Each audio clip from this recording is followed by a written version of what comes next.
Bonjour René, bonjour à tous. On parle santé ce matin d'Harine Mélégan-Fagla. On parle d'une maladie qui fait ravage ces derniers mois au Bénin. Les accidents vasculaires cérébraux, plus connus sous le nom d'AVC. Oui, René Soglon parle ce matin des accidents vasculaires cérébraux, plus connus sous le nom d'AVC. Et c'est demain d'ailleurs la journée donc internationale des AVC, ce qui se célèbre donc chaque 29 octobre. Alors, il faut dire, René Soglon, que les AVC se définissent comme une perte soudaine de la fonction cérébrale provoquée par un arrêt de la circulation sanguine dans le cerveau. Et chaque 29, comme je l'ai dit, le monde entier célèbre d'ailleurs la journée de lutte contre les AVC pour attirer l'attention sur ce fléau. Une maladie en forte progression au Bénin, René Soglon. Les chiffres sont vraiment alarmants.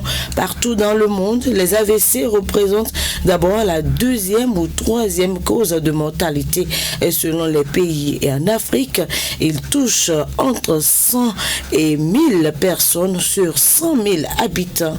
Et chez nous, au Bénin, la maladie est aujourd'hui 3 fois plus fréquente que le VIH-Sida. Selon le professeur Thierry Adoukonou, neurologue au CHUD Borgou et ancien chercheur à l'université de Parakou, un adulte sur 4 fera un AVC au cours de sa vie. Et la prévalence à Cotonou est estimée à 0,5% et à 1,3% à Parakou selon certaines études. Voilà, et ce qui est plus inquiétant, Darine, les victimes d'AVC sont des sujets jeunes. Exactement, René. Le professeur Thierry Adoukonou souligne que l'âge moyen des victimes a considérablement chuté. Aujourd'hui, 30 à 40% des cas concernent donc des personnes de moins de 40 ans. Les personnes de moins de 40 ans, cela s'explique notamment par la hausse du stress et de l'hypertension artérielle. Mais l'essentiel ici est de reconnaître les signes d'un AVC. Alors, justement, quels sont les signes qui doivent nous alarmer? Alors, ils apparaissent brutalement, ces signes, René Soglon. Si soudainement vous perdez l'usage de la parole, et si vous sentez une faiblesse d'un côté de votre corps, un bras ou une jambe qui ne bouge plus, ou encore une vision floue d'un seul œil, ce sont là des signes d'alerte. Dans ces cas, il faut immédiatement se rendre à l'hôpital, pas dans une clinique, car chaque seconde compte si vous sentez déjà ces signes. Et les patients pris en charge très tôt ont souvent un meilleur pronostic et peuvent être sauvés sans séquelles majeures. Alors, les principaux facteurs de risque des AVC? Bon, selon les neurologues René Soglon, le premier facteur d'un AVC, c'est l'hypertension artérielle.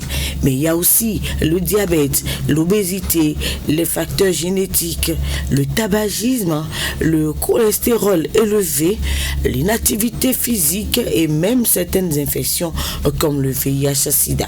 Le stress est également un facteur aggravant majeur dans notre société actuelle. C'est vrai qu'on ne peut pas éviter actuellement le stress, mais ça contribue, c'est un facteur de risque donc des AVC. En Afrique, 90% des AVC sont liés à l'hypertension artérielle, seule ou associée à d'autres facteurs, comme je l'ai dit tantôt.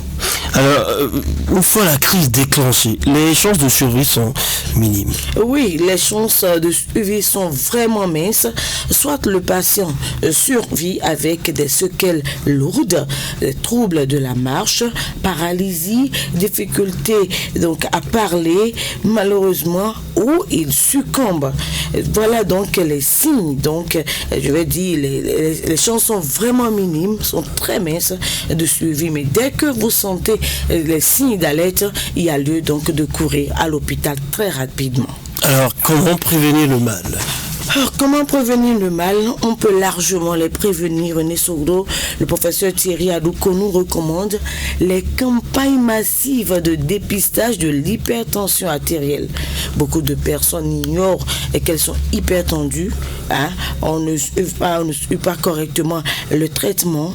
Il aide aussi pour une mise à disposition gratuite ou à faible coût des médicaments anti-hypertenseurs, c'est-à-dire les médicaments qui luttent efficacement contre l'hypertension artérielle, mais la prévention passe aussi par notre hygiène de vie. René Soglo, il faut mieux s'alimenter, éviter le surpoids, la pratique donc de la marche, 30 minutes de marche par jour, limiter le stress, avoir une vie sexuelle saine, éviter les infections sexuellement transmissibles.